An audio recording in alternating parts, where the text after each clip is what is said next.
వరండాలో కూర్చున్న భర్త గోవింద్ దగ్గరికి వచ్చింది సుజాత. భర్తని చూస్తూ, ఏవండోయ్, ఆ పేపర్ తిరగేయటం ఆపేసి ఓసారి అల్లుడి గారికి ఫోన్ చెయ్యకూడదు? నువ్వు అడగాలి కాని ఓసారింటి సుజాత 100 సార్లైనా చేస్తాను, కాని విషయం ఏమిటో చెప్పనేలేదు. భర్త మాటలకు ముఖం చిన్నబుచ్చుకొని, వీధిలోకి చూడండి, అందరిళ్లలో ఆడపిల్లలు అత్తింటి నుండి పుట్టింటికొచ్చి ఎంత సరదాగా గడుపుతున్నారో. భార్య మాటలు అర్థం చేసుకున్న గోవిందు పెదాలపై చిరునవ్వుతో, నీ తల్లి మనసు నాకు అర్థమైంది సుజాత. నేనింతకు ముందే అల్లుడు గారికి ఫోన్ చేశాను. దారిలో ఉన్నాం, ఇంకో 10 నిమిషాల్లో ఇంటి ముందుంటామన్నారు. భర్త మాటలు విన్న సుజాత కొంచెం ఊపిరి పీల్చుకుంది. ఇంతలోనే ఇంటి ముందు కారొచ్చాగింది. కూతురు అల్లుడు వచ్చారని సంతోషంతో లేచి కారు దగ్గరికి వెళ్తారు సుజాత గోవిందు. కూతుర్ని చూసిన ఆనందంలో, బుజ్జి, బాగున్నావా? తల్లిని చూస్తూ కూతురు లావణ్య ప్రేమగా, బాగున్నానమ్మా, మీరెలా ఉన్నారు? బాగున్నాం బుజ్జి అని చెప్తుండగా అల్లుడు అరవింద్ కనిపించాడు. అల్లుడు గారు బాగున్నారా? బాగున్నాను కాబట్టే కారులో వచ్చామత్తయ్యా. అదేం మాటల్లుడు? అవునత్తయ్యా, బాగున్నాం కాబట్టే కారులో వచ్చాం. లేదంటే విమానంలో వచ్చేవాడివా అల్లుడు?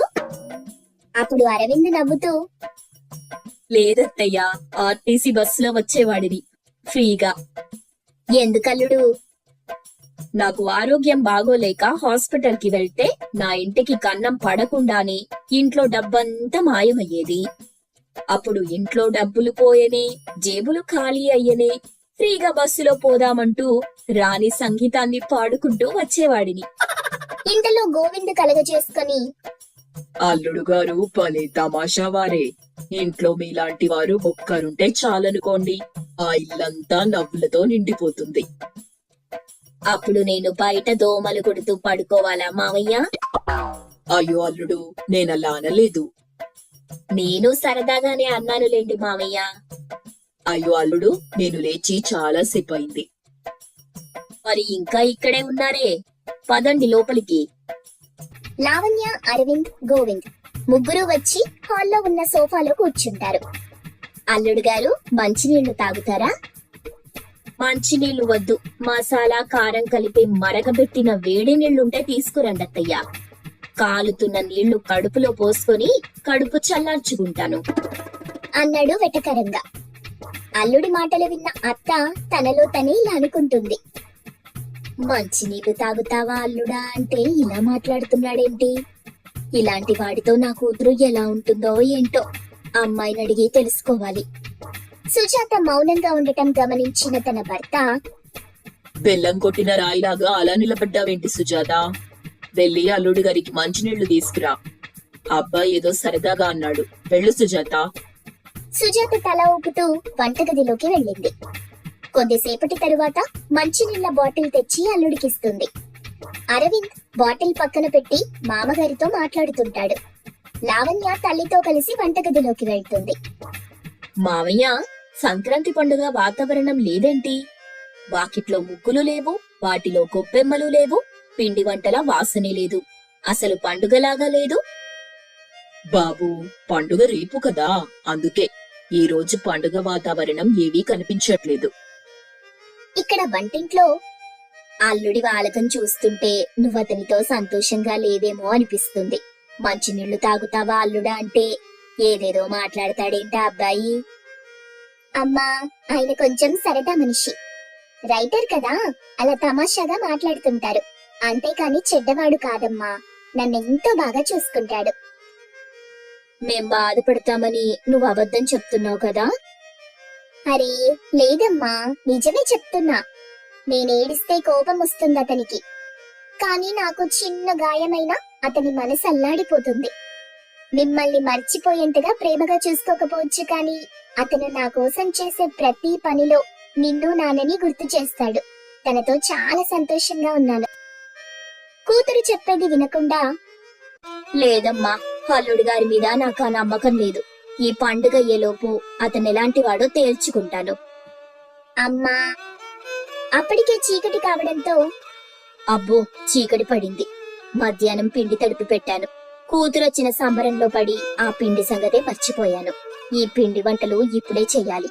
రేపంతా ముగ్గులు పెట్టటం, వంటలు చేయటమే సరిపోతుంది అనుకుంటూనే ఆరు బయట పొయ్యి పెట్టి తడిపి ఉన్న పిండి తెచ్చి బయట పెట్టి పిండి వంటలు చేస్తూ ఉంటుంది. కాసేపటి తరువాత సుజాత నడుం నొప్పి రావడంతో కొద్దిసేపు అటు ఇటు తిరుగుతూ ఉంటుంది. పల్లెటూరి వాతావరణం వంట పట్టని పట్నం అల్లుడు అరవింద్ నిద్ర పట్టక అటు ఇటు తిరుగుతుంటాడు. అల్లుణ్ణి చూసి, అల్లుడు గారు ఇంకా పడుకోలేదా? లేదత్తయ్యా, నాకు ఏసీ ఉంటేనే నిద్ర పడుతుంది. రూమ్ లో ఉక్కపోతగా ఉంది. అబ్బో, వచ్చాడమ్మా ఏసీ యువరాజు. ఇంత చలిలో ఏసీ కావాలంట. ఏసీ ఉండు, నీ పని చెప్తాను. ఏంటత్తయ్యా ఏదో అంటున్నారు? బాబు, ఈ పిండి వంటలన్నీ నేనే చేశాను. ఇప్పుడు తినేంత ఓపిక నాకు లేదత్తయ్యా. అప్పుడు రాణి నవ్వు తెచ్చుకొని నవ్వుతూ, బాబు, నేను తినమని చెప్పటం లేదు. ఇవన్నీ చేసి నడుం నొప్పొస్తుంది. నేనలా కొద్దిసేపు వెళ్లి నడుం వాల్చి వస్తాను. నువ్వు కొంచెం ఈ మిగతా పిండి వంటలు చేస్తూ ఉండు. నీకు పుణ్యం ఉంటుందయ్యా. నీ అమ్మ లాంటిదన్ననుకో అంటూ సుజాత కహానీలు చెప్పింది. అమ్మ అన్న మాటకి కరిగిపోయిన అల్లుడు సరే అంటూ నానా తంటాలు పడుతూ పిండి వంటలు చేస్తుంటాడు. ఎంతసేపైనా సుజాత రాకపోవడంతో అరవింద్ లోపలికి వెళ్లి చూస్తాడు. అల్లుడి రాకను గమనించిన సుజాత నిద్రపోతున్నట్టు నటిస్తుంది. అత్తగారిని చూసి, పాపం, ఇంటి పనులన్నీ చేసి అలసిపోయినట్టుంది అత్తయ్య. పర్లేదు, నా తంటాలేవు, నేను పడి ఆ పిండి వంటలు పూర్తి చేస్తాను అంటూ వెళ్లి పిండి వంటలన్నీ చేసి చాలా సమయం తరువాత పడుకుంటాడు. ఒళ్ళు అలసిపోవడంతో పడుకోగానే నిద్రలోకి జారుకుంటాడు. మరుసటి రోజు ఉదయం సుజాత వాకిట్లో ముగ్గులేస్తూ ఉంటుంది.